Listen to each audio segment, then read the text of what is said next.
ಓಂ ಶ್ರೀ ಗುರುಭ್ಯೋ ನಮಃ. ಎಲ್ಲರಿಗೂ ನಮಸ್ಕಾರ. ಧೃತಿ ಡಿವೋಷನಲ್ ಚಾನಲ್ಗೆ ಸ್ವಾಗತ.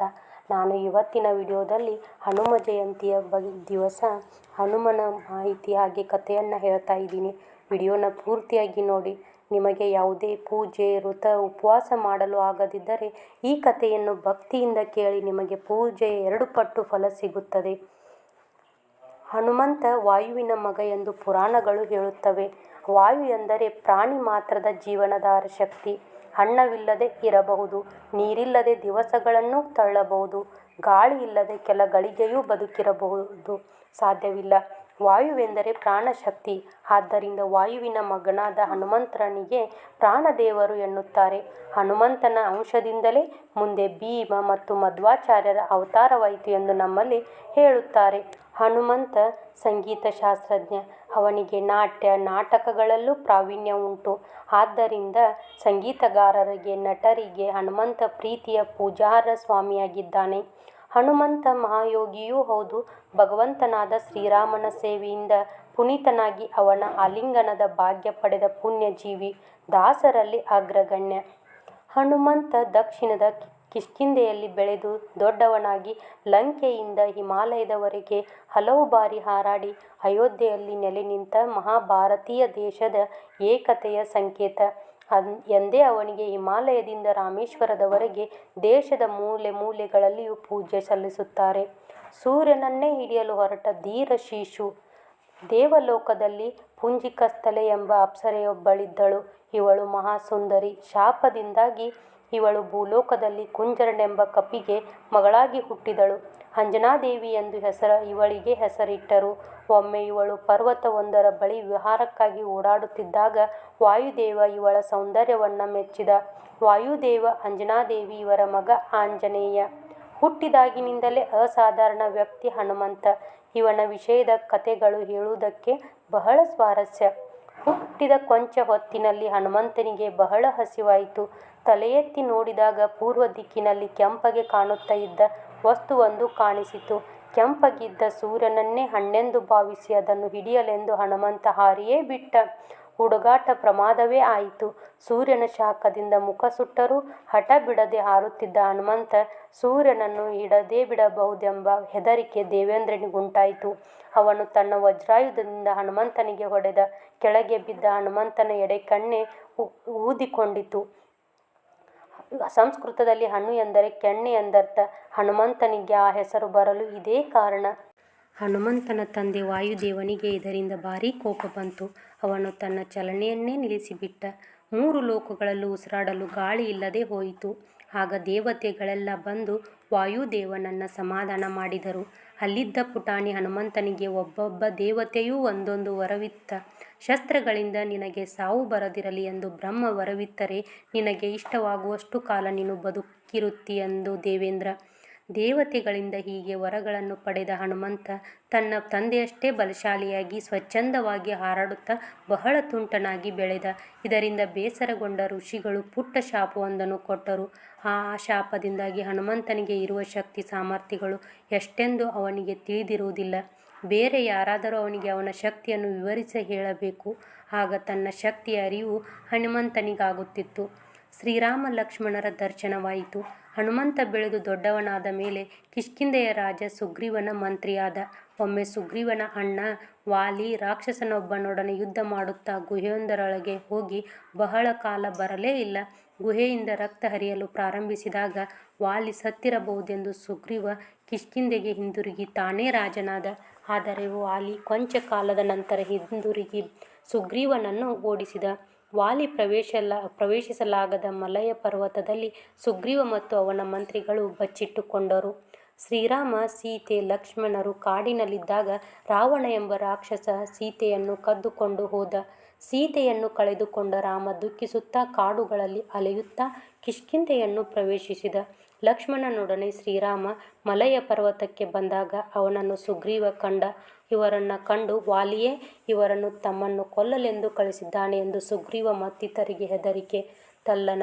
ಹನುಮಂತ ಇವರೆಲ್ಲರನ್ನು ಸಮಾಧಾನ ಮಾಡಿದ. ಸುಗ್ರೀವನಿಗೂ ಆ ಸುಂದರ ಹಾಗೂ ಬಲಶಾಲಿಗಳಾಗಿದ್ದ ಯುವಕರು ಯಾರು ಎಂದು ತಿಳಿಯುವ ಕುತೂಹಲ. ಅವರೊಡನೆ ಮಾತನಾಡಲು ಯಾರು ಹೋಗಬೇಕು? ಹನುಮಂತನನ್ನೇ ಕಳುಹಿಸಿದ. ಹನುಮಂತ ರಾಯಭಾರಿಯ ಕೆಲಸ ಮಾಡುವುದರಲ್ಲಿ ಬಹು ಪ್ರವೀಣ, ಇತರರ ಸ್ವಭಾವವನ್ನು ಸುಲಭವಾಗಿ ತಿಳಿದುಕೊಳ್ಳಬಲ್ಲ. ರಾಮ ಲಕ್ಷ್ಮಣರನ್ನು ನೋಡುತ್ತಲೇ ಇವರು ಮೋಸಗಾರರಲ್ಲ, ಮಹಾತ್ಮರು ಎಂದು ತಿಳಿದುಕೊಂಡ. ಬಹು ಮೃದುವಾದ ಸಂತೋಷಕರವಾದ ಮಾತುಗಳಿಂದ ಅವರು ಯಾರು ಎಂದು ಪ್ರಶ್ನಿಸಿದ. ತಾನು ಯಾರು ಎಂದು ಹೇಳಿದ. ಶ್ರೀರಾಮನಿಗೆ ಹನುಮಂತನ ಮಾತುಗಳನ್ನು ಕೇಳಿ ತುಂಬ ಸಂತೋಷವಾಯಿತು. ರಾಮನು ಲಕ್ಷ್ಮಣನಿಗೆ ಹೇಳಿದ, ಲಕ್ಷ್ಮಣ, ಹನುಮಂತನ ಮಾತುಗಳನ್ನು ಕೇಳಿದೆ. ಕತ್ತಿಯನ್ನು ಹಿಡಿದು ನಿಂತಿರುವ ಶತ್ರುವು ಸಹ ಇವನ ಮಾತುಗಳಿಂದ ಶಾಂತನಾಗುತ್ತಾನೆ. ರಾಜನಿಗೆ ಇಂಥ ದೂತನಿದ್ದರೆ ಕಾರ್ಯಗಳೆಲ್ಲ ಸಫಲವಾಗಿ ನೆರವೇರುತ್ತವೆ. ರಾಮ ಲಕ್ಷ್ಮಣರಿಬ್ಬರು ಹನುಮಂತರೊಡನೆ ಸುಗ್ರೀವನ ಬಳಿಗೆ ಹೋದರು. ಈ ಧೀರ ಯುವಕರು ಸುಗ್ರೀವನಿಗೆ ರಾಜ್ಯವನ್ನು ಮತ್ತೆ ಕೊಡಿಸುತ್ತಾರೆ ಎಂಬ ಆಸೆ ಹನುಮಂತನಿಗೆ. ಸುಗ್ರೀವನ ಮಂತ್ರಿ, ಶ್ರೀರಾಮನ ದೂತ. ಶ್ರೀರಾಮನು ಸುಗ್ರೀವನು ಬಹುಬೇಗ ಸ್ನೇಹಿತರಾದರು. ವಾಲಿ ಸುಗ್ರೀವರು ಹೋರಾಡುವಾಗ ರಾಮ ಮರೆಯಲ್ಲಿ ನಿಂತು ಬಾಣ ಬಿಟ್ಟು ವಾಲಿಯನ್ನು ಕೊಂದ. ವಾಲಿಯು ಸಾಯುವ ಸ್ಥಿತಿಯಲ್ಲಿರುವ ವಿಷಯ ತಿಳಿದ ಅವನ ಪತ್ನಿ ತಾರೆ ವಾಲಿಯ ದೇಹದ ಮೇಲೆ ಬಿದ್ದು ಬಹು ದುಃಖದಿಂದ ಧೂಳಿಟ್ಟಳು. ಆಗ ಹನುಮಂತ ಅವಳಿಗೆ ನಮಸ್ಕರಿಸಿ, ಪೂಜ್ಯಳೆ, ವಾಲಿ ತನ್ನ ದುಷ್ಕಾರ್ಯಗಳಿಂದ ತಾನು ಮಾಡಿದ ಕರ್ಮದಿಂದಲೇ ಈ ಸ್ಥಿತಿಗೆ ಬಂದ. ಸುಗ್ರೀವನು ಇದಕ್ಕೆ ನಿಮಿತ್ತ ಮಾತ್ರ. ಆದ್ದರಿಂದ ವಾಲಿಯನ್ನು ಸುಗ್ರೀವ ಕೊಂದನೆಂದು ತಿಳಿಯಬೇಡ. ಪ್ರಪಂಚದಲ್ಲಿ ಯಾರು ಯಾವಾಗಲೂ ಬದುಕಿರುವುದಿಲ್ಲ. ನಿನ್ನ ಪುತ್ರ ಅಂಗದನನ್ನು ನೋಡಿಕೊಂಡು ಶಾಂತಳಾಗು ಎಂದು ಸಮಾಧಾನ ಮಾಡಿದ. ಸುಗ್ರೀವ ರಾಜನಾದ. ಅವನ ಕಷ್ಟಗಳೆಲ್ಲವೂ ಮುಗಿದುವು. ರಾಜ್ಯ ಸಿಕ್ಕಿತು. ಕೂಡಲೇ ತಾನು ಸೀತೆಯನ್ನು ಹುಡುಕಿಸಿ ಕೊಡುತ್ತೇನೆಂದು ರಾಮನಿಗೆ ಕೊಟ್ಟಿದ್ದ ಭಾಷೆಯನ್ನು ಮರೆತೇ ಬಿಟ್ಟ. ತನ್ನ ರಾಜ್ಯಭಾರದ ಹೊಣೆಯನ್ನೆಲ್ಲ ಮಂತ್ರಿಗಳಿಗೆ ಒಪ್ಪಿಸಿ ತಾನು ವಿಹಾರ ಕೂಟಗಳಲ್ಲಿ ಸುಖವಾಗಿದ್ದು ಬಿಟ್ಟ. ಸುಗ್ರೀವನಿಗೆ ಎಚ್ಚರಿಕೆ ಕೊಟ್ಟವನು ಹನುಮಂತ. ಸಚಿವೋತ್ತಮನಾಗಿ ತನ್ನ ಕೆಲಸವನ್ನು ಸಮಯಕ್ಕೆ ಸರಿಯಾಗಿ ಅಚ್ಚುಕಟ್ಟಾಗಿ ಮಾಡಿದ. ಸುಗ್ರೀವನಿಗೆ, ದೊರೆಯೇ, ನೀನು ಆಶಿಸುತ್ತಿದ್ದ ರಾಜ್ಯ ಕೀರ್ತಿಗಳು ನಿನಗೆ ಈಗ ಲಭಿಸಿವೆ. ಸರಿಯಾದ ಸಮಯದಲ್ಲಿ ಮಿತ್ರರ ಕಾರ್ಯವನ್ನು ಮಾಡದೆ ಅನಂತರ ಅವರಿಗಾಗಿ ಎಂಥ ದೊಡ್ಡ ಸಹಾಯ ಮಾಡಿದರೂ ಅದರಿಂದ ಪ್ರಯೋಜನವಾಗುವುದಿಲ್ಲ. ಸೀತಾದೇವಿಯನ್ನು ಕಾಣಬೇಕೆಂದು ರಾಮನು ಅತಿ ಆತುರದಿಂದಿದ್ದರೂ ನಿನಗಾಗಿ ಕಾಯುತ್ತಿದ್ದಾನೆ. ಈಗಾಗಲೇ ಕಾಲ ಮೀರಿದ್ದರೂ ಅವನು ಕೋಪಿಸಿಕೊಳ್ಳುವಂಥವನಲ್ಲ. ಈಗಲೇ ನಿನ್ನ ಸೈನ್ಯವನ್ನು ಸೀತೆಯನ್ನು ಹುಡುಕಲು ಕಳುಹಿಸು ಎಂದು ಹೇಳಿದ. ಹನುಮಂತನು, ಈಗಲೇ ನಿನ್ನ ಸೈನ್ಯವನ್ನು ಸೀತೆಯನ್ನು ಹುಡುಕಲು ಕಳುಹಿಸು ಎಂದು ಸುಗ್ರೀವನಿಗೆ ಎಚ್ಚರಿಕೆ ಕೊಟ್ಟ. ಸುಗ್ರೀವ ತನ್ನ ಸೇನಾಧಿಪತಿಗಳಲ್ಲೊಬ್ಬನಾದ ನೀಲನೆಂಬವನನ್ನು ಸೀತೆಯನ್ನು ಹುಡುಕಿ ಬರಲು ಕಳುಹಿಸಿದ.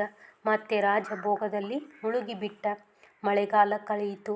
ಶರದೃತು ಪ್ರಾರಂಭವಾಯಿತು. ಸೀತೆ ಎಲ್ಲಿರುವಳು, ಎಷ್ಟು ಕಷ್ಟದಲ್ಲಿದ್ದಾಳು, ಎಷ್ಟು ದುಃಖಪಡುತ್ತಿದ್ದಾಳು ಎಂದು ರಾಮನಿಗೆ ಚಿಂತೆ. ಲಕ್ಷ್ಮಣನಲ್ಲಿ ತನ್ನ ದುಃಖವನ್ನು ಹೇಳಿಕೊಂಡ. ಬಿಸಿ ರಕ್ತದ ಲಕ್ಷ್ಮಣನಿಗೆ ಸುಗ್ರೀವನ ಮೇಲೆ ಭಾರೀ ಕೋಪ ಬಂತು. ಸುಗ್ರೀವನನ್ನು ಕಾಣಲು ಬಂದ ಕೋಪದಿಂದ ಕೆರಳಿದ ಲಕ್ಷ್ಮಣನ ರೂಪದಿಂದ ವಾನರರೆಲ್ಲರೂ ಭಯದಿಂದ ನಡುಗಿದರು. ಸುಗ್ರೀವನಿಗೂ ಭಯದಿಂದ ಏನು ಮಾಡಬೇಕೆಂದು ತೋಚಲಿಲ್ಲ. ಮತ್ತೆ ಹನುಮಂತನೇ ಸುಗ್ರೀವನಿಗೆ ಸೂಕ್ತ ಸಲಹೆ ಕೊಟ್ಟ. ನಿನ್ನ ವಿಷಯದಲ್ಲಿ ಶ್ರೀರಾಮನಿಗೆ ನಿಜವಾಗಿಯೂ ಕೋಪವಿರಲಾರದು.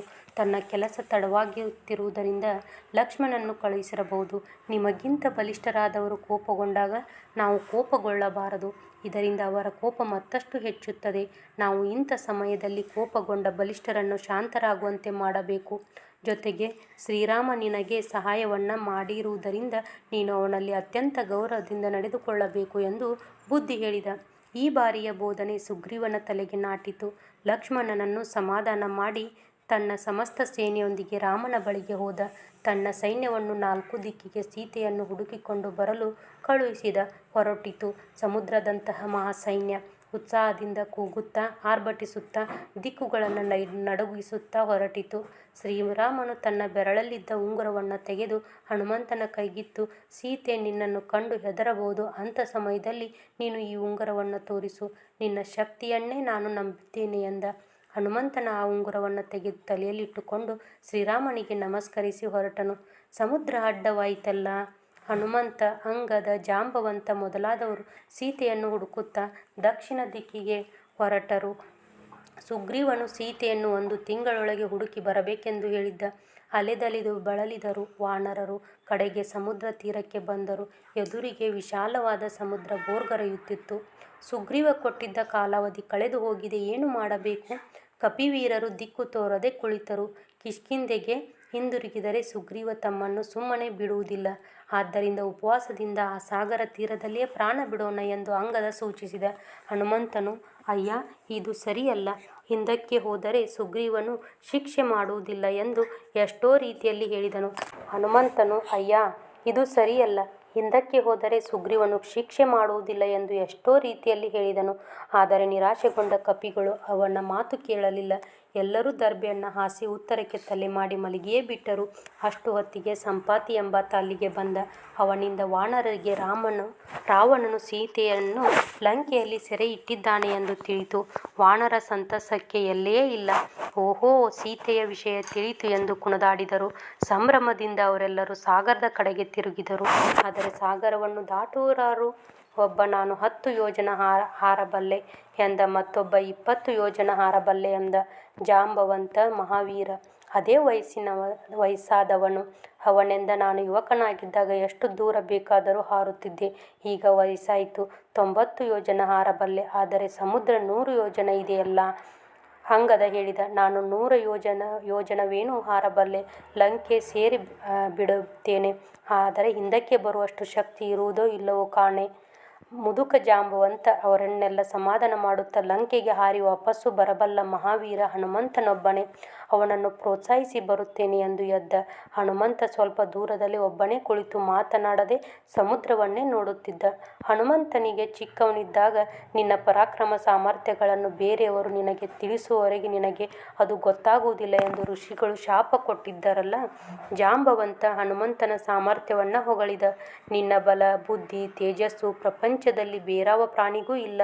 ಅಂತಹುದರಲ್ಲಿ ನಿನ್ನನ್ನು ನೀನು ತಿಳಿಯದೆ ಏಕೆ ಕುಳಿತಿರುವೆ? ನೀನು ಈ ಸಮುದ್ರವನ್ನು ಹಾರಿಬಿಡಬಲ್ಲೆ ಎಂದು ಪ್ರೋತ್ಸಾಹಿಸಿದ. ಹನುಮಂತನಿಗೆ ಯಾವುದು ಅಡ್ಡ? ಹನುಮಂತನಿಗೆ ತನ್ನ ಶಕ್ತಿ ಸಾಮರ್ಥ್ಯಗಳ ಅರಿವು ಉಂಟಾಗುತ್ತಿದ್ದಂತೆ ಅಪಾರ ಉತ್ಸಾಹ ಮೂಡಿತು. ಎದ್ದು ನಿಂತು ಒಮ್ಮೆ ಎಲ್ಲರನ್ನು ನೋಡಿ ಎತ್ತರಕ್ಕೆ ಬೆಳೆಯತೊಡಗಿದ. ಇತರ ವಾನರರು ಬೆರಗಾದರು. ವಾನರ ಸ್ತುತಿ ಪ್ರೋತ್ಸಾಹಗಳು ಹೆಚ್ಚುತ್ತಿದ್ದಂತೆ ಹನುಮಂತನು ತನ್ನ ದೇಹವನ್ನು ಬೆಳೆಸಿಕೊಳ್ಳುತ್ತಾ ಹೋದ. 100 ಯೋಜನ ದೂರ ಹಾರಲು ಬೇಕಾದಷ್ಟು ಎತ್ತರಕ್ಕೆ ಬೆಳೆದ ಹನುಮಂತ. ಆದರೂ ವಿನಯದ ಮೂರ್ತಿಯವನು. ಅಲ್ಲಿದ್ದ ವೃದ್ಧರಿಗೆಲ್ಲ ವಿನಯದಿಂದ ನಮಸ್ಕರಿಸಿದ.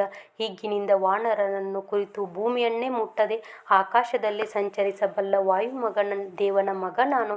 ಬೇಕಿದ್ದರೆ ಈ ಸಮುದ್ರ ನೀರನ್ನೆಲ್ಲ ಮೇಲಕ್ಕೇರಿಸಿ 3 ಲೋಕಗಳು ನೀರಲ್ಲಿ ತೇಲಾಡುವಂತೆ ಮಾಡಬಲ್ಲ.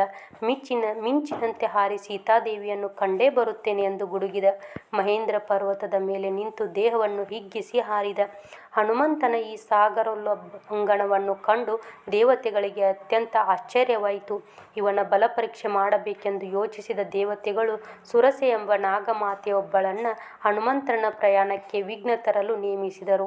ಇವಳು ಭಯಂಕರ ರಾಕ್ಷಸಿಯ ವೇಷ ಧರಿಸಿ ಹನುಮಂತನಿಗೆ ಅಡ್ಡ ನಿಂತು, ದೇವತೆಗಳು ನಿನ್ನನ್ನು ನನಗಾಗಿ ಆಹಾರವಾಗಿ ಕೊಟ್ಟಿದ್ದಾರೆ, ನಾನು ನಿನ್ನನ್ನು ತಿಂದು ಬಿಡುತ್ತೇನೆ ಎಂದು ಆರ್ಭಟಿಸಿದಳು. ನೀನು ನನ್ನ ಬಾಯೊಳಗೆ ಹೋಗದೆ ಹಾಗೆಯೇ ಹೋಗುವಂತೆಯೇ ಇಲ್ಲ ಎಂದಳು. ಹನುಮಂತ ತನ್ನ ದೇಹವನ್ನು ಇನ್ನೂ ಬೆಳೆಸಿ, ನಿನ್ನ ಬಾಯನ್ನು ದೊಡ್ಡದು ಮಾಡಿ ನನ್ನನ್ನು ನುಂಗು ಎಂದ. ಸುರಸೆ ತನ್ನ ಬಾಯನ್ನು ಹನುಮಂತನ ಆಕಾರದಷ್ಟೇ ಅಗಾಧವಾಗಿ ತೆರೆದು ನಿಂತಳು. ಹನುಮಂತನ ದೇಹ ಬೆಳೆದೇ ಬೆಳೆಯಿತು. ಸುರಸೆಯ ಬಾಯಿಯು ಅಗಲವಾಗುತ್ತಾ ಹೋಯಿತು. ಹನುಮಂತ ಬುದ್ಧಿವಂತ. ಹೀಗೆಯೇ ಆದರೆ ಇದಕ್ಕೆ ಕೊನೆಯಿಲ್ಲ ಎಂದುಕೊಂಡು ಇದ್ದಕ್ಕಿದ್ದಂತೆ ಹೆಬ್ಬೆರಳಿನಷ್ಟು ಪುಟ್ಟದಾಗಿ ಅವಳ ವಿಶಾಲವಾದ ಬಾಯೊಳಗೆ ಹೋಗಿ ಹೊರಬಂದು ಬಿಟ್ಟ. ಅವಳೆದುರು ನಿಂತು, ಇಗೋ ನಿನ್ನ ಬಾಯನ್ನು ಪ್ರವೇಶಿಸಿ ಹೊರಬಂದೆ, ಇನ್ನು ನಾನು ಮುಂದೆ ಹೋಗಲು ಅವಕಾಶ ಕೊಡು ಎಂದ. ಸುರಸೆ ಅವನ ಚಾತುರ್ಯಕ್ಕೆ ಮೆಚ್ಚಿ ಜಯಕೋರಿ ಕಳುಹಿಸಿಕೊಟ್ಟಳು.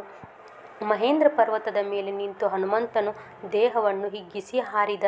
ಹನುಮಂತನ ಮುಂದೆ ಸಾಗಿದ. ಆದರೆ ಇನ್ನೊಂದು ವಿಘ್ನ. ಸಿಂಹಕ್ಕೆ ಎಂಬವಳೊಬ್ಬ ರಾಕ್ಷಸಿ. ಅವಳಿಗೆ ಒಂದು ವಿಚಿತ್ರ ಶಕ್ತಿ. ಸಮುದ್ರದ ಮೇಲೆ ಹಾರುವ ಪ್ರಾಣಿಗಳ ನೆರಳನ್ನು ಕೆಳಗಿನಿಂದಲೇ ಎಳೆದು ಆ ಪ್ರಾಣಿಗಳನ್ನು ತಿಂದು ಬಿಡುವಳು. ತನಗೆ ಆಹಾರ ಸಿಕ್ಕಿತೆಂದು ಸಂತಸದಿಂದ ಹನುಮಂತನ ನೆರಳನ್ನು ಎಳೆದಳು. ಹನುಮಂತ ಅವಳ ಬಾಯೊಳಗೆ ನುಗ್ಗಿದ. ಒಳಗೆ ತನ್ನ ದೇಹ ಬೆಳೆಸಿ ಆ ರಾಕ್ಷಸಿಯ ದೇಹವನ್ನು ಸೀಳಿ ಹೊರಕ್ಕೆ ಬಂದ. ಹನುಮಂತನಿಗೆ ಸ್ವಲ್ಪ ದೂರದಲ್ಲೇ ಲಂಕೆ ಕಾಣಿಸಿತು. ಅವನ ಆನಂದಕ್ಕೆ ಮಿತಿಯೇ ಇಲ್ಲ. ಆದರೆ ಈ ಬಹುದೊಡ್ಡ ಆಕಾರದಲ್ಲಿ ಲಂಕೆ ಒಳಗೆ ಹೋದರೆ ಎಲ್ಲರಿಗೆ ಕಾಣುತ್ತದೆ, ಇದು ಬೇಡ ಎಂದು ಯೋಚಿಸಿ ಮೊದಲಿನ ಸಾಧಾರಣ ಆಕಾರದಲ್ಲಿ ಹನುಮಂತ ಲಂಕೆಯ ತೀರದಲ್ಲಿದ್ದ ಪರ್ವತದ ಮೇಲಿಳಿದ. ಲಂಕೆಯನ್ನು ಹೊಕ್ಕ. ರಾತ್ರಿ ಇನ್ನೇನು ಹನುಮಂತ ಲಂಕೆಯನ್ನು ಪ್ರವೇಶಿಸಬೇಕು. ಬಾಗಲಲ್ಲೇ ದೇವತೆಯೊಬ್ಬಳು ತಡೆದಳು. ಲಂಕೆಯನ್ನು ಕಾಯುವ ದೇವತೆಯವಳು. ಯಾರು ನೀನು ಎಂದು ಗುಡುಗಿದಳು. ಒಳಕ್ಕೆ ಹೋಗಬೇಕಾದರೆ ನನ್ನನ್ನು ಸೋಲಿಸಬೇಕು ಎಂದಳು. ಹನುಮಂತನಿಗೆ ತುಂಬ ಸಿಟ್ಟು ಬಂದಿತು. ತನ್ನ ಎಡಗೈ ಮುಷ್ಟಿಯಿಂದ ಅವಳ ಮುಖಕ್ಕೆ ಅಪ್ಪಳಿಸಿದ. ಹನುಮಂತನ ಹೊಡೆತದಿಂದ ಆಕೆ ತತ್ತರಿಸಿದಳು. ಪ್ರಾಣ ಉಳಿಸುವಂತೆ ಕೇಳಿಕೊಂಡಳು. ಬ್ರಹ್ಮ ಹೇಳಿದ್ದ, ನಿನ್ನನ್ನು ವಾನರನೊಬ್ಬ ಸೋಲಿಸಿದಾಗ ಲಂಕೆಗೆ ವಿನಾಶ ಕಾಲ ಬಂದ ಹಾಗೆ ಎಂದು. ಈಗ ಆ ಕಾಲ ಬಂದಿದೆ ಎಂದು ಕಾಣುತ್ತದೆ. ಒಳಕ್ಕೆ ಹೋಗು, ಸೀತೆಯನ್ನು ಹುಡುಕು ಎಂದಳು. ಸೀತೆ ಎಲ್ಲಿ ಅಂತ ಕೇಳಿದ. ಬಹು ವೈಭವದ ಊರು ಲಂಕೆ, ನೋಡಿದಷ್ಟು ಇನ್ನಷ್ಟು ನೋಡಬೇಕೆ ಎನ್ನುವ ಸೊಗಸು, ಸಂಪತ್ತು, ಭವ್ಯ ಕಟ್ಟಡಗಳು, ಸುಂದರ ವನಗಳು. ಆದರೆ ಹನುಮಂತನಿಗೆ ಸೀತಾದೇವಿಯನ್ನು ಹುಡುಕುವುದೇ ಮುಖ್ಯ ಕಾರ್ಯ. ಊರಿನ ಸೊಬಗಿಗೆ ಹೆಚ್ಚು ಗಮನ ಕೊಡಲಿಲ್ಲ. ಕುಂಭಕರ್ಣರೇ ಮೊದಲಾದ ಪ್ರಮುಖ ರಾಕ್ಷಸರ ಮನೆಗಳಲ್ಲಿ ಸೀತೆಯನ್ನು ಹುಡುಕಿದ. ಅಲ್ಲಿಯೂ ಅವಳು ಕಾಣಲಿಲ್ಲ. ಅಲ್ಲಿಂದ ಹನುಮಂತ ರಾವಣನ ಅರಮನೆಯನ್ನು ಪ್ರವೇಶಿಸಿದ. ಏನು ಐಶ್ವರ್ಯ, ಏನು ಸೊಬಗು, ಏನು ವೈಭವ! ಬೆರಗಾದ ಹನುಮಂತ ಅರಮನೆಯನ್ನೆಲ್ಲ ಮೂಲೆ ಮೂಲೆ ಬಿಡದೆ ಹುಡುಕಿದ. ಸೀತೆ ಕಾಣಲಿಲ್ಲ. ಹನುಮಂತನ ಚಿಂತೆ ಹೆಚ್ಚಾಯಿತು. ರಾಮ, ಸುಗ್ರೀವರು ಹನುಮಂತ ಸೀತೆಯ ಸುದ್ದಿಯನ್ನು ತಂದೇ ತರುತ್ತಾರೆ ಎಂದು ಭರವಸೆಯಿಂದ ಕಾಯುತ್ತಿರುತ್ತಾರೆ. ಅವರಿಗೆ ಏನು ಉತ್ತರ ಕೊಡಲಿ ಎಂದು ಯೋಚಿಸುತ್ತಾ, ಇಂಥ ಸಮಯದಲ್ಲಿ ತಾನು ಪ್ರೋತ್ಸಾಹ ಕಳೆದುಕೊಳ್ಳಬಾರದು ಎಂದು ಮತ್ತೊಮ್ಮೆ ಹುಡುಕಿದ. ಎಲ್ಲ ಕಾಣಲಿಲ್ಲ ಸೀತಾಮಾತೆ. ಹನುಮಂತನಿಗೆ ಕಳವಳವಾಯಿತು. ಅವಳು ರಾವಣನೊಂದಿಗೆ ಬರುತ್ತಿದ್ದಾಗ ತಲೆ ತಿರುಗಿ ಸಾಗರದಲ್ಲಿ ಬಿದ್ದಿರಬಹುದೇ? ಅಥವಾ ಸಾಗರದ ವೈಶಾಲ್ಯ ಕಂಡು ಸೀತೆಯ ಕೋಮಲ ಹೃದಯ ಒಡೆದಿರಬಹುದೇ? ಇಲ್ಲ, ತನ್ನನ್ನು ಮದುವೆಯಾಗಲಿಲ್ಲವೆಂದು ರಾವಣ ಅವಳನ್ನು ತಿಂದು ಬಿಟ್ಟಿರಬಹುದೇ? ಯೋಚನೆಗಳು ಮುತ್ತಿದವು. ಸೀತೆಗೆ ಆನಂದ. ದೂರದಲ್ಲಿ ಅಶೋಕವನ ಕಾಣಿಸಿತು. ಆಹಾ, ಅದು ಒಂದನ್ನು ನೋಡದೆ ಬಿಟ್ಟು ಎಂದುಕೊಂಡು ಹನುಮಂತ ಅಲ್ಲಿಗೆ ಹಾರಿದ. ಹುಡುಕಿದ ವನವನ್ನೆಲ್ಲ ಹುಡುಕಿದ. ಕಡೆಗೂ ಕಂಡಳು ಸೀತಾದೇವಿ. ಹನುಮಂತನ ಹೃದಯ ಸಂತೋಷದಿಂದ ಉಬ್ಬಿತು. ಮಾಸಿದ ಬಟ್ಟೆಗಳನ್ನುಟ್ಟು ಮರವೊಂದರ ಕೆಳಗೆ ಕೂತಿದ್ದಳು ಸೀತಾಮಾತೆ. ಅವಳ ಸ್ಥಿತಿಯಿಂದ ಹನುಮಂತನಿಗೆ ಅತ್ಯಂತ ದುಃಖ, ಕೋಪ ಉಕ್ಕಿದವು. ಸೀತೆ ಯಾವ ಮರದ ಕೆಳಗೆ ಕೂತಿದ್ದಳೋ ಆ ಮರದ ಮೇಲೆಯೇ ಹನುಮಂತ ಕುಳಿತ. ಬೆಳಗಾಯಿತು. ರಾವಣಾಸುರ ಸೀತೆಯನ್ನು ನೋಡಲು ಬಂದ. ಸೀತೆಗೆ ಅವನೊಂದಿಗೆ ನೇರವಾಗಿ ಮಾತಾಡಲು ಇಷ್ಟವೇ ಇಲ್ಲ. ಹಂಚಿ ಕಡ್ಡಿಯೊಂದನ್ನು ಕೈಯಲ್ಲಿ ಹಿಡಿದು ಅದರೊಂದಿಗೆ ಮಾತನಾಡುವಂತೆ ರಾವಣನಿಗೆ ಉತ್ತರ ಕೊಟ್ಟಳು. ರಾವಣ ತುಂಬ ಕೋಪದಿಂದ ಮಾತನಾಡಿ ಹಿಂದಕ್ಕೆ ಹೋದ. ಸೀತಾದೇವಿ ದುಃಖದಿಂದ ಪ್ರಾಣ ತ್ಯಜಿಸಲು ನಿಶ್ಚಯಿಸಿದಳು. ಮರದ ಮೇಲೆ ಕುಳಿತು ಹನುಮಂತ ಎಲ್ಲವನ್ನೂ ಕೇಳುತ್ತಿದ್ದ, ನೋಡುತ್ತಿದ್ದ. ಈಗ ಅವಳೊಡನೆ ಮಾತನಾಡಬೇಕೆಂದು ತೀರ್ಮಾನಿಸಿದ. ಆದರೆ ಸೀತೆಯನ್ನು ಒಮ್ಮಿಂದೊಮ್ಮೆ ಮಾತನಾಡಿಸಿದರೆ ಅವಳು ಹೆದರಿ ಬಿಟ್ಟರೆ ಒಂದು ಉಪಾಯ ಮಾಡಿದ. ಸೀತಾದೇವಿಗೆ ಕೇಳಿಸುವಂತೆ ಮರದ ಮೇಲೆ ಕುಳಿತು ಶ್ರೀರಾಮನ ಕಥೆಯನ್ನು ಹೇಳಿದ. ಸೀತೆಯನ್ನೇ ಇಲ್ಲೇ ನೋಡಿದಂತಾಯಿತಲ್ಲ ಎಂದು ಅಚ್ಚರಿಪಟ್ಟವನಂತೆ ಹೇಳಿದ. ಮರದ ಮೇಲಿನಿಂದ ಧ್ವನಿಯನ್ನು ಕೇಳಿದಾಗ ಸೀತೆಗೆ ಭಯವಾಯಿತು. ಆಗ ತಾನೇ ರಾವಣ ಹೋಗಿದ್ದ. ಇದೇನು ರಾಕ್ಷಸರ ಮಾಯೆಯೋ ಎಂದು ಹೆದರಿದಳು. ಆದರೆ ಶ್ರೀರಾಮ ಲಕ್ಷ್ಮಣರ ಹೆಸರುಗಳು ಕೇಳಿದವು. ಅವರ ಕತೆ ಕೇಳಿಸಿತು. ಆಶ್ಚರ್ಯದಿಂದ ತಲೆ ಎತ್ತಿ ನೋಡಿದಳು. ಹನುಮಂತ ಮೆಲ್ಲಗೆ ಮರವಿಳಿದು ಕೆಳಗೆ ಬಂದು ಸೀತೆಗೆ ವಿನಯದಿಂದ ನಮಸ್ಕರಿಸಿದ. ಮತ್ತೊಮ್ಮೆ ತಾನು ರಾಮನ ದೂತನೆಂದು ಹೇಳಿ ಶ್ರೀರಾಮನನ್ನು ಹೊಗಳಿದ. ಸೀತೆಗೆ ಪರಮ ಸಂತೋಷವಾಯಿತು. ಹನುಮಂತ ಶ್ರೀರಾಮ ಕೊಟ್ಟಿದ್ದ ಉಂಗುರವನ್ನು ಅವಳಿಗೆ ತೋರಿಸಿದ. ರಾಮನ ಉಂಗುರವನ್ನು ನೋಡಿ ಅವಳಿಗೆ ತುಂಬ ದುಃಖವಾಯಿತು. ಹನುಮಂತನು, ಶ್ರೀರಾಮನು ಖಂಡಿತ ನಿನ್ನನ್ನು ಕರೆದೊಯ್ಯುತ್ತಾನೆ, ಚಿಂತಿಸಬೇಡ. ಇಲ್ಲಿಯವರೆಗಾದರೂ ಏಕೆ ಕಾಯಬೇಕು? ಈಗಲೇ ನನ್ನ ಬೆನ್ನ ಮೇಲೆ ನಿನ್ನನ್ನು ಹೊತ್ತುಕೊಂಡು ಹೋಗಿ ಬಿಡುವೆ. ನೀನೊಬ್ಬಳನ್ನೇ ಅಲ್ಲ, ರಾವಣ ಸಹಿತ ಇಡೀ ಲಂಕೆಯನ್ನು ಕಿತ್ತು ಒಯ್ಯಬಲ್ಲೆ ಎಂದ. ಸೀತೆ ಅವನನ್ನು ಸಮಾಧಾನ ಮಾಡಿ, ರಾಮ ಲಕ್ಷ್ಮಣರನ್ನೇ ಇಲ್ಲಿ ಕರೆದುಕೊಂಡು ಬಾ ಎಂದು ತನ್ನ ಗುರುತಿಗಾಗಿ ಚೂಡಾಮಣಿಯನ್ನು ಕೊಟ್ಟಳು. ರಾವಣ ಯೋಚಿಸಿ ನೋಡು, ಹನುಮಂತ ಬಂದಿದ್ದ ಕೆಲಸ ಮುಗಿಸಿದ. ಆದರೆ ಕೆಲವು ಪ್ರಮುಖ ರಾಕ್ಷಸರನ್ನು ಕೊಂದು ಶತ್ರುಬಲ ಎಷ್ಟಿದೆ ಎಂದು ತಿಳಿದು ಹೋಗಬೇಕು. ರಾವಣನನ್ನು ಕಂಡು ಎಚ್ಚರಿಸಿ ಹೋಗುವುದು ಒಳ್ಳೆಯದು ಎನಿಸಿತು. ರಾವಣನಿಗೆ ಅತ್ಯಂತ ಪ್ರಿಯವಾಗಿದ್ದ ಅಶೋಕವನವನ್ನು ಧ್ವಂಸ ಮಾಡಿದರೆ ರಾವಣನನ್ನು ಸಿಟ್ಟಿಗೆಬ್ಬಿಸಬಹುದು ಎಂದು ತೋರಿತು. ಸರಿ, ಅಶೋಕ ವೃಕ್ಷಗಳನ್ನೆಲ್ಲ ಬುಡಮೇಲು ಮಾಡಿದ. ಸುಂದರ ಪುಷ್ಪಗಳನ್ನು ಬಿಟ್ಟಿದ್ದ ಬಳ್ಳಿಗಳನ್ನು ಕಿತ್ತೆಸೆದು ಗಿಡಗಳನ್ನೆಲ್ಲ ತುಳಿದ. ಇದನ್ನು ಕಂಡ ರಾಕ್ಷಸರು ಹೆದರಿ ರಾವಣನ ಬಳಿಗೆ ಓಡಿದರು. ರಾವಣ ಭಯಂಕರ ಕೋಪದಿಂದ ಕಿಡಿಕಿಡಿಯಾದ. ಆದರೆ ಹನುಮಂತ ರಾವಣನು ಕಳುಹಿಸಿದ ರಾಕ್ಷಸರನ್ನೆಲ್ಲ ಕ್ಷಣಮಾತ್ರದಲ್ಲಿ ನಿರ್ನಾಮ ಮಾಡಿದ. ರಾವಣ ತನ್ನ ಮಗ ಇಂದ್ರಜಿತುವಿನನ್ನೇ ಹನುಮಂತನನ್ನು ಹಿಡಿದು ತರಲು ಕಳುಹಿಸಿದ. ಅವನು ಮಹಾಶೂರ. ಹನುಮಂತನೊಂದಿಗೆ ಕೊಂಚ ಹೊತ್ತು ಹೋರಾಡಿ ಅನಂತರ ಬ್ರಹ್ಮಾಸ್ತ್ರವನ್ನೇ ಪ್ರಯೋಗಿಸಿದ. ಬ್ರಹ್ಮಾಸ್ತ್ರಕ್ಕೆ ಗೌರವ ತೋರಿಸಬೇಕೆಂದು ಆಂಜನೇಯ ಕ್ಷಣಕಾಲ ಅದಕ್ಕೆ ಕಟ್ಟು ಬಿದ್ದ. ರಾಕ್ಷಸರಿಗೆಲ್ಲ ಸಂಭ್ರಮ, ಹೆಮ್ಮೆ. ಇಂದ್ರಜಿತ ಹನುಮಂತನನ್ನು ರಾವಣನ ಸಭೆಗೆ ಕರೆದೊಯ್ದ. ಹನುಮಂತನನ್ನು ಕಂಡ ರಾವಣ ಕಿಡಿಕಿಡಿಯಾದ. ರಾವಣನ ತೇಜಸ್ಸನ್ನು ನೋಡಿ ಹನುಮಂತನಿಗೂ ಆಶ್ಚರ್ಯವಾಯಿತು. ರಾವಣನೆಂದರೆ ದೇವೇಂದ್ರನಿಗೂ ಭಯ. ಆದರೆ ಹನುಮಂತ ಸ್ವಲ್ಪವೂ ಹೆದರಲಿಲ್ಲ. ತಾನು ಬಂದ ಕಾರಣವನ್ನು ವಿವರವಾಗಿ ಹೇಳಿದ. ಅಯ್ಯ ರಾವಣ, ಸೀತಾಮಾತೆಯನ್ನು ಕರೆದುಕೊಂಡು ಬಂದು ಹೀಗೆ ಸಂಕಟಪಡಿಸುವುದು ನಿನಗೆ ಸರಿಯಲ್ಲ. ನೀನು ತಪಸ್ಸನ್ನು ಮಾಡಿದವನು. ಯೋಚಿಸು, ರಾಮನನ್ನು ನೀನು ಎದುರಿಸಬಲ್ಲೆಯಾ? ನೀನು ನಾಶವಾಗುತ್ತಿ. ನೀನು ಬಂಧು ಮಿತ್ರರು, ಈ ಪಟ್ಟಣವು ನಾಶವಾಗುತ್ತದೆ. ಈ ಕೆಟ್ಟ ದಾರಿ ಬಿಡು. ಸೀತೆಯನ್ನು ಶ್ರೀರಾಮನಿಗೆ ಒಪ್ಪಿಸು ಎಂದು ಹೇಳಿದ. ಇವನ ಮಾತುಗಳು ಉರಿಯುವ ಬೆಂಕಿಗೆ ತುಪ್ಪ ಸುರಿದಂತಾಯಿತು. ರಾವಣ ಹನುಮಂತನನ್ನು ಕೊಂದು ಬಿಡುವಂತೆ ಅಲ್ಲಿದ್ದ ರಾಕ್ಷಸರಿಗೆ ಹೇಳಿದ. ರಾವಣನ ತಮ್ಮ ವಿಭೀಷಣ ಮಧ್ಯೆ ಪ್ರವೇಶಿಸಿ ಶತ್ರುವಿನ ದೂತನನ್ನು ವಧಿಸುವುದು ನ್ಯಾಯವಲ್ಲ ಎಂದು ರಾಜನೀತಿಯನ್ನು ತಿಳಿಸಿದ.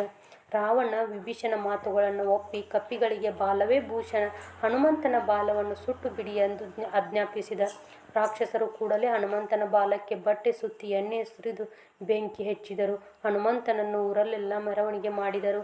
ಹನುಮಂತನಿಗೆ ತಡೆಯಲಾಗದ ಕೋಪ ಬಂದಿತು. ಆದರೂ ರಾಕ್ಷಸರು ತನಗೆ ಲಂಕಾಪಟ್ಟಣವನ್ನು ತೋರಿಸುತ್ತಿರುವುದನ್ನು ಕಂಡು ಸಂತೋಷವಾಯಿತು. ಅಲ್ಲಿಯ ರಹಸ್ಯ ದುರ್ಗಗಳನ್ನು, ಭೂಭಾಗ ರಥಗಳನ್ನು ಹನುಮಂತ ಸೂಕ್ಷ್ಮವಾಗಿ ಗಮನಿಸಿದ. ಅನಂತರ ಚಂಗನೆ ಮೇಲೆ ಹಾರಿದ. ಕಟ್ಟಿದ್ದ ಹಗ್ಗಗಳನ್ನು ಬೆಚ್ಚಿಕೊಂಡ ತನ್ನನ್ನು ಹಿಂಬಾಲಿಸುತ್ತಿದ್ದ ರಾಕ್ಷಸರನ್ನೆಲ್ಲ ಹೊಡೆದುರುಳಿಸಿ ಎತ್ತರವಾದ ಪ್ರದೇಶದಲ್ಲಿ ನಿಂತ. ಸಮೀಪದ ಕಟ್ಟಡಗಳಿಗೆಲ್ಲ ಬೆಂಕಿ ಹಚ್ಚಿದ. ರಾವಣನ ಮಂತ್ರಿಗಳ, ಸೇನಾಧಿಪತಿಗಳ ಮನೆಗಳೆಲ್ಲವೂ ದಗದಗನೆ ಉರಿಯತೊಡಗಿದವು. ಕ್ಷಣಾರ್ಧದಲ್ಲಿ ಇಡೀ ಲಂಕಾಪಟ್ಟಣವೇ ಬೆಂಕಿಯಲ್ಲಿ ಉರಿಯತೊಡಗಿತ್ತು. ಇದ್ದಕ್ಕಿದ್ದಂತೆ ಹನುಮಂತನಿಗೆ ತಾನು ಮಾಡಿದ ತಪ್ಪು ಗೊತ್ತಾಯಿತು. ಲಂಕೆಯನ್ನು ಸುಡುವ ಉತ್ಸಾಹದಲ್ಲಿ ಅಲ್ಲಿದ್ದ ಸೀತೆಯನ್ನೇ ಹನುಮಂತ ಮರೆತು ಬಿಟ್ಟಿದ್ದ. ಈ ಯೋಚನೆಯಿಂದಲೇ ಎದೆ ಒಡೆಯುವಂತಾಯಿತು. ಅಶೋಕವನಕ್ಕೆ ಹಾರಿದ. ಅಲ್ಲಿ ಶುಪಾವೃಕ್ಷದ ಕೆಳಗೆ ಸೀತೆ ಕುಳಿತಿದ್ದಳು. ನೋಡಿ, ಇವನ ದುಗುಡವೆಲ್ಲ ಮಾಯವಾಯಿತು. ಆಕೆಗೆ ನಮಸ್ಕರಿಸಿ ಆಕೆಯ ಆಶೀರ್ವಾದ ಪಡೆದು ಮತ್ತೊಮ್ಮೆ ಸಾಗರವನ್ನು ದಾಟಿದ. ಜಾಂಬವಂತ, ಅಂಗದ ಮೊದಲಾದವರೆಲ್ಲ ಹನುಮಂತನಿಗಾಗಿ ಕಾಯುತ್ತಿದ್ದರು. ಅವನು ಹಿಂದಕ್ಕೆ ಬಂದದ್ದು ನೋಡಿ ಹೋದ ಜೀವ ಬಂದಂತಾಯಿತು. ಇಂತಹ ವೀರನನ್ನು ನಾನು ನೋಡಿಲ್ಲ. ಸೀತೆಯ ಸುದ್ದಿ ಬಂದಿತೇ ಎಂದು ಕಾತರದಿಂದ ದನಗಳನ್ನೆಣಿಸುತ್ತಿದ್ದ ಶ್ರೀರಾಮ. ಹನುಮಂತ ಎಲ್ಲ ವಿಚಾರಗಳನ್ನು ಅವನಿಗೆ ವಿಸ್ತಾರವಾಗಿ ತಿಳಿಸಿ ಸೀತೆ ಕೊಟ್ಟಿದ್ದ ಚೂಡಾಮಣಿಯನ್ನು ಅರ್ಪಿಸಿದ. ಶ್ರೀರಾಮನಿಗೆ ತಡೆಯಲಾಗದ ಸಂತೋಷ. ಪ್ರಪಂಚದಲ್ಲಿ ಯಾರಿಂದಲೂ ಮಾಡಲು ಅಸಾಧ್ಯವಾದ ಕಾರ್ಯವನ್ನು ಹನುಮಂತ ಮಾಡಿದ್ದಾನೆ. ಸಾಗರವನ್ನು ದಾಟಬಲ್ಲ ವೀರನನ್ನು ನಾನು ನೋಡಿರಲಿಲ್ಲ. ತನಗೆ ಹೇಳಿದ ಕಾರ್ಯವನ್ನು ಮಾತ್ರವಲ್ಲದೆ ತನಗೆ ಸೂಕ್ತವೆನಿಸಿದ ಕಾರ್ಯಗಳನ್ನು ನೆರವೇರಿಸಿಕೊಂಡು ಬಂದಿರುವ ಮಹಾಮೇಧಾವಿ ಇವನು. ಹೇಳಿದ ಕೆಲಸದ ಜೊತೆಗೆ ಯಜಮಾನನಿಗೆ ಪ್ರಿಯವೆನಿಸುವ ಇತರ ಕಾರ್ಯಗಳನ್ನು ಮಾಡುವವನೇ ಉತ್ತಮ ದೂತ. ಹನುಮಂತನಾದರೂ ಅತ್ಯುತ್ತಮ ದೂತ ಎಂದು ಶ್ರೀರಾಮ ಹನುಮಂತನನ್ನು ಆಲಿಂಗಿಸಿ ಕೊಂಡಾಡಿದ. ರಾವಣರ ಸಮರ ಪ್ರಾರಂಭವಾಯಿತು. ರಾವಣನ ಮೇಲೆ ಯುದ್ಧಕ್ಕಾಗಿ ಎಲ್ಲ ಸಿದ್ಧತೆಗಳು ನಡೆದವು. ವಾನರ ಸೈನ್ಯ ಅತ್ಯುತ್ಸಾಹದಿಂದ ಲಂಕೆಯ ಕಡೆಗೆ ನಡೆಯಿತು. ಶ್ರೀರಾಮ ಹನುಮಂತನ ಭುಜದ ಮೇಲೂ ಲಕ್ಷ್ಮಣನ ಅಂಗದನ ಭುಜದ ಮೇಲೂ ಕುಳಿತು ಸಾಗರ ತೀರದ ಕಡೆಗೆ ಧಾವಿಸಿದರು. ಹನುಮಂತ ಲಂಕೆಯನ್ನು ಬಿಟ್ಟ ಮೇಲೆ ವಿಭೀಷಣ ತನ್ನ ಅಣ್ಣ ರಾವಣನಿಗೆ ಬುದ್ಧಿವಾದ ಹೇಳಲು ಪ್ರಯತ್ನಿಸಿದ. ಒಳ್ಳೆಯ ಮಾತನ್ನು ಕೇಳುತ್ತಾನೆಯೇ ರಾವಣ. ವಿಭೀಷಣ ಅವನನ್ನು ಬಿಟ್ಟು ರಾಮನಿಗೆ ಶರಣಾಗತನಾದ. ವಿಭೀಷಣನನ್ನು ಸ್ವೀಕರಿಸುವುದೇ ಬೇಡವೇ ಎಂಬ ಬಗ್ಗೆ ಭಾರೀ ವಿವಾದಗಳಾದವು. ಶ್ರೀರಾಮ ಹನುಮಂತನ ಕಡೆಗೆ ತಿರುಗಿ ಅವನ ಅಭಿಪ್ರಾಯ ಕೇಳಿದ. ಆಗ ಹನುಮಂತ, ದೇವ, ಒಂದು ವಿಷಯ ಹೇಳುತ್ತೇನೆ. ವಿಭೀಷಣನು ಮಾತನಾಡುವಾಗ ಅವನ ಧ್ವನಿ, ಮುಖಭಾವವನ್ನು ಸೂಕ್ಷ್ಮವಾಗಿ ಗಮನಿಸಿದೆ. ಅವನಲ್ಲಿ ಯಾವುದೇ ಕಪಟ ಅಥವಾ ದುರಭಿಪ್ರಾಯವಿಲ್ಲ. ನೀನು ಸ್ವೀಕರಿಸಬಹುದು. ಮಹಾಮೇಧಾವಿಯಾದ ನೀನೇ ಇವನನ್ನು ಏನು ಮಾಡಬೇಕು ಎಂಬ ಬಗ್ಗೆ ತೀರ್ಮಾನಿಸು ಎಂದ. ಕೊನೆಗೆ ಶ್ರೀರಾಮ ವಿಭೀಷಣ ಹಾಗೂ ಅವನ ಅನುಚರರನ್ನು ಸ್ವೀಕರಿಸಿ ಅಭಯ ನೀಡಿದ. ವಾನರರು ಸಾಗರಕ್ಕೆ ಸೇತುವೆ ಕಟ್ಟಿದರು. ಶ್ರೀರಾಮ ಲಕ್ಷ್ಮಣರು ಲಂಕೆಯನ್ನು ಮುತ್ತಿದರು. ರಾಮ ರಾವಣರ ಯುದ್ಧ ಪ್ರಾರಂಭವಾಯಿತು. ಹನುಮಂತ ಒಬ್ಬನಿದ್ದರೆ ಈ ಯುದ್ಧದಲ್ಲಿ ಹನುಮಂತನ ಪರಾಕ್ರಮ ಮುಗಿಲು ಮುಟ್ಟಿತು. ರಾಕ್ಷಸರನ್ನು ನೆಲಕ್ಕೆ ಅಪ್ಪಳಿಸಿದ ಮೇಲೆತ್ತಿ ಗಿರ್ರನೆ ತಿರುಗಿಸಿ ಎಸೆದ. ಧೂಮ್ರಾಕ್ಷ, ಕಂಪನ ಮೊದಲಾದ ರಾಕ್ಷಸ ವೀರರನ್ನು ಹೊಸೆದು ಹಾಕಿದ. ಅವನನ್ನು ಕಂಡರೆ ಶತ್ರುಗಳಿಗೆ ನಡುಕ. ಸ್ವತಃ ರಾವಣನೇ ನೀನು ನಿಜವಾಗಿ ಪರಾಕ್ರಮಿ ಎಂದು ಹೊಗಳುವಂತೆ ಹೋರಾಡಿದ ಧೀರ ಆಂಜನೇಯ. ಶ್ರೀರಾಮನನ್ನು ಭುಜದ ಮೇಲೆ ಕೂಡಿಸಿಕೊಂಡು ಹನುಮಂತ ಅವನು ರಾವಣನ ಜೊತೆಗೆ ಯುದ್ಧ ಮಾಡುವಾಗ ರಾವಣನ ಮಗ ಇಂದ್ರಜಿತ ರಾಕ್ಷಸ ಸೇನೆಯ ಪ್ರಚಂಡ ವೀರ. ಒಮ್ಮೆ ಅವನು ಬ್ರಹ್ಮಾಸ್ತ್ರವನ್ನು ಪ್ರಯೋಗಿಸಿದ. ಬ್ರಹ್ಮಾಸ್ತ್ರ ಭಯಂಕರವಾದ ಅಸ್ತ್ರ. ಇಡೀ ವಾನರ ಸೇನೆ ನಿಸ್ತೇಜವಾಗಿ ಬಿದ್ದು ಬಿಟ್ಟಿತು. ರಾಮ ಲಕ್ಷ್ಮಣರು ಸಹ ಮೂರ್ಛೆ ಹೋದರು. ಕ್ಷಣಕಾಲ ಬಿದ್ದಿದ್ದ ಹನುಮಂತ ಎಚ್ಚೆತ್ತು ವಿಭೀಷಣನೊಂದಿಗೆ ರಣರಂಗವನ್ನೆಲ್ಲ ಸುತ್ತಾಡಿ ಉಳಿದ ವಾನರರಲ್ಲಿ ಧೈರ್ಯ ತುಂಬುತ್ತಾ ನಡೆದ. ವಿಭೀಷಣ ಹಾಗೆ ಬರುತ್ತಿದ್ದಾಗ ಕೆಳಗೆ ಬಿದ್ದಿದ್ದ ಮುದಿ ಜಾಂಬವಂತನನ್ನು ಕಂಡು ಮಾತನಾಡಿಸಿದ. ಜಾಂಬವಂತ ಮೆಲ್ಲನೆ ಕಣ್ಣು ಬಿಟ್ಟು ವಿಭೀಷಣ, ಹನುಮಂತ ಬದುಕಿದ್ದಾನೇ ಎಂದು ಪ್ರಶ್ನಿಸಿದ. ವಿಭೀಷಣನಿಗೆ ಅತ್ಯಾಶ್ಚರ್ಯ. ಆರ್ಯ ಜಾಂಬವಂತ, ರಾಮ ಲಕ್ಷ್ಮಣರನ್ನು ಕೇಳದೆ, ಸುಗ್ರೀವ ಅಂಗದ ನೀಲರನ್ನು ಕೇಳದೆ ಹನುಮಂತನನ್ನು ಮಾತ್ರ ಕೇಳುತ್ತಿರುವೆ ಏಕೆ ಎಂದು ಪ್ರಶ್ನಿಸಿದ. ಜಾಂಬವಂತನು, ವಿಭೀಷಣ, ಆ ಮಹಾವೀರ ಹನುಮಂತನೊಬ್ಬ ಬದುಕಿದ್ದರೆ ಇಡೀ ವಾನರ ಸೇನೆ ಸತ್ತರೂ ಬದುಕಿದಂತೆಯೇ. ಆದರೆ ಅವನೊಬ್ಬ ಹತನಾದರೆ ಇಡೀ ವಾನರ ಸೇನೆ ಇದ್ದರೂ ಸತ್ತಂತೆ. ಅವನಿದ್ದರೆ ಮಾತ್ರ ನಾವು ಬದುಕುವ ಆಸೆಯೇ ಇರುವುದು ಎಂದ. ಜಾಂಬವಂತನ ಮಾತುಗಳನ್ನು ಕೇಳುತ್ತಾ ಹತ್ತಿರದಲ್ಲಿ ಇದ್ದ ಹನುಮಂತ ಅವನ ಪಾದಗಳನ್ನು ಹಿಡಿದು ಭಕ್ತಿ ವಿನಯಗಳಿಂದ ತನ್ನ ಹೆಸರು ಹೇಳಿ ತಾನು ಉಳಿದಿರುವುದಾಗಿ ಹೇಳಿದ. ಜಾಂಬವಂತನು, ಅಪ್ಪ, ನೀನೀಗ ವಾನರ ಸೇನೆಯನ್ನು ಬದುಕಿಸಲು ಮಹತ್ ಕಾರ್ಯವೊಂದನ್ನು ಮಾಡಬೇಕಾಗಿದೆ. ಬ್ರಹ್ಮಾಸ್ತ್ರದಿಂದ ಸ್ಮೃತಿ ತಪ್ಪಿರುವ ರಾಮ ಲಕ್ಷ್ಮಣರನ್ನು ನೀನೇ ಬಿಡಿಸಬೇಕಾಗಿದೆ. ನೀನು ಸಾಗರದ ಮೇಲೆ ಬಹುದೂರ ಹೋಗಿ ಹಿಮಪರ್ವತವನ್ನು ನೋಡು. ಅಲ್ಲಿ ಸರ್ವ ಔಷಧಗಳನ್ನು ಹೊಂದಿರುವ ಔಷಧ ಪರ್ವತವನ್ನು ನೋಡುತ್ತೀಯ. ಆ ಪರ್ವತದಲ್ಲಿ ಮೃತ ಸಂಜೀವಿನಿ, ವಿಶಲ್ಯಕರಣಿ, ಸಾವರ್ಣಕರಣಿ ಮತ್ತು ಸಾಂದನಕರಣಿ ಎಂಬ ಮೂಲಿಕೆಗಳು ಇರುತ್ತವೆ. ಇವುಗಳನ್ನು ತತ್ಕ್ಷಣ ತೆಗೆದುಕೊಂಡು ಬಂದು ಈ ವಾನರರನ್ನು ಬದುಕಿಸು ಎಂದು ಹೇಳಿದ. ಹನುಮಂತ ಕೂಡಲೇ ಹಿಮಪರ್ವತದ ದಿಕ್ಕಿನಲ್ಲಿ ಮನೋವೇಗದಿಂದ ಹಾರಿದ. ಅಲ್ಲಿ ಔಷಧ ಪರ್ವತವು ಸಿಕ್ಕಿತು. ಆದರೆ ಹನುಮಂತನು ಅಲ್ಲಿಗೆ ಬಂದ ಉದ್ದೇಶ ತಿಳಿದ. ಆ ಮಹಾ ಔಷಧಿಗಳೆಲ್ಲ ಕೂಡಲೇ ಮಾಯವಾಗಿ ಬಿಟ್ಟವು. ಹನುಮಂತ ಅವುಗಳಿಗಾಗಿ ಹುಡುಕಿದ. ಅವು ಸಿಗದಿದ್ದಾಗ ಭಯಂಕರ ಕೋಪದಿಂದ ಪರ್ವತವನ್ನು ಗದರಿದ. ಏನು ಮಾಡುತ್ತೇನೆಂದು ನೋಡು ಎನ್ನುತ್ತಾ ಆ ಪರ್ವತವನ್ನೇ ಹಿಡಿದು ಆಲಂಗಿಸಿ ಕಿತ್ತು ಕೈಯಲ್ಲಿ ಹಿಡಿದು ಲಂಕೆಯ ಕಡೆಗೆ ಧಾವಿಸಿದ. ಹೊಳೆಯುತ್ತಿದ್ದ ಪರ್ವತವನ್ನು ಆಕಾಶದಲ್ಲಿ ತರುತ್ತಿದ್ದರೆ ಸೂರ್ಯನೇ ಲಂಕೆಯ ಕಡೆಗೆ ಧಾವಿಸಿದಂತಿತ್ತು. ಆ ಔಷಧಿಗಳ ವಾಸನೆಯಿಂದಲೇ ರಾಮ, ಲಕ್ಷ್ಮಣ ಹಾಗೂ ವಾನರ ಸೈನ್ಯ ಚೇತರಿಸಿಕೊಂಡು ಎದ್ದು ಕುಳಿತರು.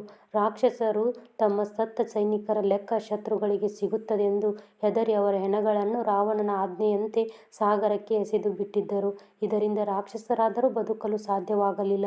ಹನುಮಂತ ಔಷಧ ಪರ್ವತದ ಕೆಲಸವಾದ ನಂತರ ಅದನ್ನು ಮತ್ತೆ ಹಿಮಪರ್ವತದಲ್ಲಿ ಇಟ್ಟು ರಣರಂಗಕ್ಕೆ ಧಾವಿಸಿದ. ಯುದ್ಧವೆಲ್ಲ ಮುಗಿದು ಹನುಮಂತ ಲಂಕೆಯನ್ನು ಪ್ರವೇಶಿಸಿದ. ಸೀತೆಯನ್ನು ಕಂಡು ವಿಜಯದ ಸುದ್ದಿ ತಿಳಿಸಿದ. ಸೀತೆಗೆ ಅತಿ ಸಂತಸದಿಂದ ಕ್ಷಣಕಾಲ ಮಾತೇ ಹೊರಡಲಿಲ್ಲ. ಅನಂತರ ಸುದ್ದಿ ತಿಳಿಸಿದ ಹನುಮಂತನಿಗೆ ತಾನು ಏನು ಕೊಟ್ಟರೆ ತಾನೇ ಸಾಕಾದೀತು ಎಂದಳು. ಹನುಮಂತ ಪರಮ ವಿಶ್ವಾಸದಿಂದ, ನೀನಾಡಿದ ಮಾತುಗಳು ರತ್ನದ ರಾಶಿ ಮತ್ತು ದೇವರಾಜ್ಯಗಳಿಗಿಂತ ಹೆಚ್ಚಾದುದು. ನಾನು ವಿಜಯಿಯಾದ ಶ್ರೀರಾಮನನ್ನು ಕಂಡನಲ್ಲವೇ, ಅದಕ್ಕಿಂತ ಹೆಚ್ಚಿನ ಭಾಗ್ಯ ಯಾವುದು ಎಂದ. ಶ್ರೀರಾಮ ಅಯೋಧ್ಯೆಗೆ ಹಿಂದಿರುಗಬೇಕಲ್ಲವೇ. ಆದರೆ ಅವನಿಗೆ ಸ್ವಲ್ಪ ಅನುಮಾನ. ಭರತ 14 ವರ್ಷಗಳ ಕಾಲ ರಾಜ್ಯವಾಳಿದ್ದಾನೆ. ತಾನೇ ರಾಜನಾಗಿರಬೇಕು ಎಂದು ಅವನ ಮನಸ್ಸಿನಲ್ಲಿ ಆಸೆ ಇರಬಹುದು. ಅದನ್ನು ತಿಳಿಯುವುದು ಹೇಗೆ? ಹಾಗೆ ಆಸೆ ಇದ್ದರೆ ಅವನು ಹೇಳುವುದಿಲ್ಲ. ಯಾರೂ ಅವನನ್ನೇ ಕೇಳುವ ಹಾಗಿಲ್ಲ. ಯಾರಾದರೂ ಬುದ್ಧಿವಂತರು ಅವನ ಮುಖದ ಭಾವ, ಮಾತಿನ ರೀತಿ ಇವುಗಳಿಂದ ಅರ್ಥ ಮಾಡಿಕೊಂಡು ಬಂದು ರಾಮನಿಗೆ ಹೇಳಬೇಕು. ಇದು ಕಷ್ಟದ ಕೆಲಸ. ತುಂಬ ಬುದ್ಧಿವಂತಿಕೆ, ಇತರರನ್ನು ಅರ್ಥ ಮಾಡಿಕೊಳ್ಳುವ ಶಕ್ತಿ ಬೇಕು. ಯಾರನ್ನು ಕಳಿಸುವುದು? ಕಷ್ಟದ ಕೆಲಸ ಎಂದರೆ, ಸಾಹಸ ಎಂದರೆ, ಸೂಕ್ಷ್ಮ ಬುದ್ಧಿ ಎಂದರೆ ನೆನಪಾಗುವುದು ಆಂಜನೇಯನೇ. ಶ್ರೀರಾಮ ಹನುಮಂತನನ್ನೇ ಕಳುಹಿಸಿದ. ಭರತನೇನಾದರೂ ರಾಜ್ಯದ ಆಸೆಯಿಂದ ನಾನು ಹಿಂತಿರುಗುವುದನ್ನು ಇಷ್ಟಪಡದಿದ್ದಲ್ಲಿ ನನಗೆ ಬಂದು ಹೇಳು. ನಾನು ಇಲ್ಲೇ ಇದ್ದು ಬಿಡುತ್ತೇನೆ. ನೀನು ಅವನ ಮಾತು, ಮುಖಚರ್ಯೆಗಳನ್ನು ಸೂಕ್ಷ್ಮವಾಗಿ ಗಮನಿಸಿ ವಿಷಯ ತಿಳಿದು ಬಾ ಎಂದು ಹನುಮಂತನಿಗೆ ರಾಮ ಹೇಳಿದ. ಹನುಮಂತ ಮಾನವ ರೂಪ ಧರಿಸಿ ಅಯೋಧ್ಯೆಗೆ ಬಂದು ಭರತನಿಗೆ ರಾಮನ ಆಗಮನದ ವಿಷಯ ತಿಳಿಸಿದ. ಭರತ ಅತ್ಯಂತ ಸಂತೋಷದಿಂದ ಮೂರ್ಛೆ ಹೋದ. ಅನಂತರ ಎದ್ದು ಹನುಮಂತನನ್ನು ಕುರಿತು, ಎಲೈ ಪುರುಷೋತ್ತಮ, ನೀನ ಮಾನವನೋ ದೇವರೋ ನನಗೆ ಗೊತ್ತಿಲ್ಲ. ನೀನು ತಂದ ಈ ಅತ್ಯಂತ ಪ್ರಿಯವಾದ ವಾರ್ತೆಗಾಗಿ ಬಹುಮಾನ ಕೊಡುತ್ತೇನೆ ಎಂದ.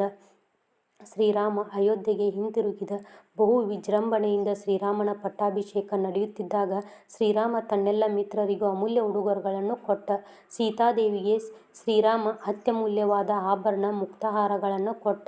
ಆಗ ಅವಳು ಅವನ್ನು ಹನುಮಂತನ ಮಹೋಪಕಾರವನ್ನು ನೆನೆದು ಅವನಿಗೆ ಕೊಟ್ಟು ಬಿಟ್ಟಳು. ಕೊನೆಗೆ ತನ್ನ ಕಂಠದಲ್ಲಿದ್ದ ಹಾರವನ್ನು ಸಹ ತೆಗೆದು ರಾಮನ ಕಡೆಗೆ ನೋಡಿದಳು. ರಾಮಯ್ಯ ಆಕೆಯ ಮನಸ್ಸನ್ನರಿತು. ದೇವಿ, ನೀನು ಯಾರಿಂದ ಅತ್ಯಂತ ಸಂತೋಷವನ್ನು ಪಡೆದಿದ್ದೆಯೋ ಮತ್ತು ಯಾರಲ್ಲಿ ಪೌರುಷ, ಸಾಮರ್ಥ್ಯ, ವಿನಯ, ಬುದ್ಧಿಗಳು ಶಾಶ್ವತವಾಗಿರುತ್ತವೆಯೋ ಅವನಿಗೆ ನಿನ್ನ ಕೈಯಲ್ಲಿರುವ ಹಾರವನ್ನು ಕೊಡು ಎಂದ. ಅವಳು ಕೂಡಲೇ ಹನುಮಂತನಿಗೆ ಕೊಟ್ಟು ಬಿಟ್ಟಳು. ಸೀತೆಯು ತನ್ನ ಹಾರವನ್ನು ಹನುಮಂತನಿಗೆ ಕೊಟ್ಟು ಬಿಟ್ಟಳು. ಭೀಮಾರ್ಜುನರೊಡನೆ ದ್ವಾಪರ ಯುಗದಲ್ಲಿ ಶ್ರೀರಾಮನ ಸ್ಮರಣೆ ಮಾಡುತ್ತಾ ಹನುಮಂತ ಪ್ರತಿ ಯುಗದಲ್ಲೂ ಇರುತ್ತಾನೆ ಎಂದು ನಂಬಿಕೆ. ಪಾಂಡವರು ವನವಾಸದಲ್ಲಿದ್ದಾಗ ದ್ರೌಪದಿ ಒಮ್ಮೆ ಅತ್ಯಂತ ಸುಗಂಧಮಯವಾದ ಸೌಗಂಧಿಕ ಪುಷ್ಪ ತನಗೆ ಬೇಕೆಂದು ಭೀಮನನ್ನು ಕೇಳಿದಳು. ಭೀಮನು ಅದನ್ನು ತರಲೆಂದು ಕಾಡಿನಲ್ಲಿ ಹೊರಟ. ಭೀಮ ದಾಪುಗಾಲು ಹಾಕುತ್ತಾ ಸರಸರ ಹೋಗುತ್ತಿದ್ದಾಗ ದಾರಿಯಲ್ಲಿಲ್ಲ ಅಡ್ಡಲಾಗಿ ಒಂದು ಕಪಿಯ ಬಾಲ. ಕೋಪದಿಂದ, ಎಲೆ ಕಪಿ, ನಿನ್ನ ಬಾಲವನ್ನು ಅತ್ತ ಸರಿಸು, ನನಗೆ ಹೋಗಲು ದಾರಿ ಬಿಡು ಎಂದು ಗದರಿದ. ಕಪಿ ಭೀಮನ ಕಡೆಗೆ ನೋಡಿ, ಅಪ್ಪ, ನಾನು ಮುದುಕನಾಗಿದ್ದೇನೆ, ಅಲ್ಲಾಡಲಾರೆ, ನೀನೇ ಬಾಲವನ್ನು ನೂಕಿ ಮುಂದೆ ಹೋಗು ಎಂದ. ಭೀಮನಿಗೆ ಸಿಟ್ಟು, ನಗು, ತಿರಸ್ಕಾರ. ತನ್ನಂತಹ 3 ಲೋಕದ ವೀರನಿಗೆ ಈ ಕೆಲಸವೇ ಎಂದು ಭೀಮ ಗದೆಯಿಂದ ಬಾಲವನ್ನು ನೂಕಲು ನೋಡಿದ. ಸಾಧ್ಯವಾಗಲಿಲ್ಲ. ಏನೇನು ಪ್ರಯತ್ನ ಮಾಡಿದರೂ ಆ ಮುದಿ ಬಾಲವನ್ನು ಅಲುಗಿಸಲು ಸಾಧ್ಯವಾಗಲಿಲ್ಲ ಭೀಮನಿಗೆ. ಆಗ ಭೀಮನಿಗೆ ಜ್ಞಾನೋದಯವಾಯಿತು, ಇವನು ಹನುಮಂತನೆಂದು. ಆತನಿಗೆ ಕೈಮುಗಿದು ಕ್ಷಮಾಪಣೆ ಕೇಳಿದ. ಇನ್ನೊಮ್ಮೆ ಅರ್ಜುನ ಹನುಮಂತನನ್ನು ಕಂಡಾಗ, ಹಿಂದೆ ರಾಮಸಾಗರಕ್ಕೆ ಕಪಿಗಳ ಕೈಯಲ್ಲಿ ಸೇತುವೆ ಕಟ್ಟಿಸುವ ಬದಲು ಅವನ ಬಾಣಗಳಿಂದಲೇ ಸೇತುವೆ ಕಟ್ಟಬಹುದಾಗಿತ್ತು, ನಾನಾಗಿದ್ದರೆ ಹಾಗೇ ಮಾಡುತ್ತಿದ್ದೆ ಎಂದ. ಹನುಮಂತ, ನಿನ್ನ ಬಾಣದ ಸೇತುವೆ ಮೇಲೆ ವಾನರ ಸೈನ್ಯವಿರಲಿ, ನಾನೊಬ್ಬ ಕಾಲಿಟ್ಟರೆ ಸಾಕು, ಮುರಿದು ಬೀಳುತ್ತದೆ ಎಂದು ಉತ್ತರ ಕೊಟ್ಟ. ಸರಿ, ಇಬ್ಬರಿಗೂ ಪಂಥ ಬಿತ್ತು. ಅರ್ಜುನ ಬಾಣಗಳ ಸೇತುವೆ ಕಟ್ಟುವುದು, ಅದರ ಮೇಲೆ ಹನುಮಂತ ನಡೆಯುವುದು. ಅದು ಮುರಿದು ಬಿದ್ದರೆ ಅರ್ಜುನ ಪ್ರವೇಶ ಮಾಡಬೇಕು, ಇಲ್ಲದೆ ಅರ್ಜುನ ಪತಾಕೆಯಲ್ಲಿ ಹನುಮಂತ ಹಾರ. ನೋಡಿದ್ರಲ್ಲ, ಇವತ್ತಿನ ವಿಡಿಯೋದಲ್ಲಿ ನಾನು ಹನುಮಂತನ ಕಥೆಯನ್ನು ಹಾಗೆ ಮಾಹಿತಿಯನ್ನು ಕೊಟ್ಟಿದ್ದೀನಿ. ಈ ಮಾಹಿತಿಯನ್ನು ಜೀವನದಲ್ಲಿ ಒಮ್ಮೆಯಾದರೂ ಎಲ್ಲರೂ ತಿಳ್ಕೊಳ್ಳಬೇಕು. ತುಂಬ ವಿವರವಾಗಿದೆ. ನನಗೂ ಇದನ್ನು ನಿಮ್ಮ ಜೊತೆ ಹಂಚಿಕೊಳ್ಳೋಕ್ಕೆ ತುಂಬ ಖುಷಿಯಾಯಿತು. ನಿಮಗೆ ಈ ಮಾಹಿತಿ ಇಷ್ಟ ಆಗಿದ್ದರೆ ಪ್ಲೀಸ್ ವಿಡಿಯೋನ ಲೈಕ್ ಮಾಡಿ, ಶೇರ್ ಮಾಡಿ, ಹಾಗೆ ಕಮೆಂಟ್ ಮಾಡೋದನ್ನು ಮರಿಬೇಡಿ. ಮತ್ತೆ ಮುಂದಿನ ವಿಡಿಯೋದಲ್ಲಿ ಸಿಗ್ತೀನಿ. ಸರ್ವೇ ಜನ ಸುಖಿನೋ ಭವಂತು.